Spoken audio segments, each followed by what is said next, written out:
Same water తీసుకున్నాం. ఇందులో already కొంచెం వాటర్ ఉంది. ఇంకా కొద్దిసేపు ఇది ఇట్లా పట్టుకుంటే ఇది మొత్తం బయటకు లీక్ అవుతుంది.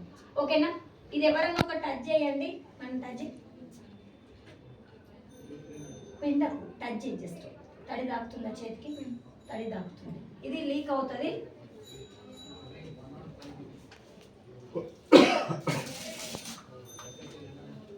లీక్ అవుతుందా? ఇది టచ్ చేయండి మేడం. ఎట్లుంది?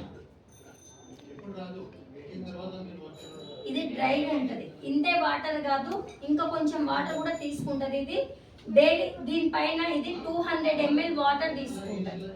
200 ml వాటర్ తీసుకుంటుంది. లేడీస్కి అంతా ఓవర్ బ్లీడింగ్ అయితే అవ్వదు. 200 ml కంటే ఎక్కువ ఓవర్ బ్లీడింగ్ అవ్వదు. ఇది ఎగ్జాంపుల్ 12 hours కూడా యూజ్ చేయొచ్చు. ఈ ప్యాడ్ లీక్ అవ్వదు బయటకి. మన పిల్లలు కాలేజ్ పోతురు, స్కూల్ పోతురు, చాలా డిస్టర్బ్ అవుతలేరా? ఇది ఒక్కటి ఇచ్చి పంపించండి. వాళ్ళు హెల్తీగా ఉంటారు, ఎలాంటి డిస్టర్బెన్స్ ఉండదు వాళ్ళకి. ఓకేనా? ఇంకా కూడా తీసుకుంటారు. ఇది వాటర్ బయటకు లీక్ కాదు. దాని కెపాసిటీ కింద 200 ml వాటర్ తీసుకుంటారు. బాగుందా? ఒక్కసారి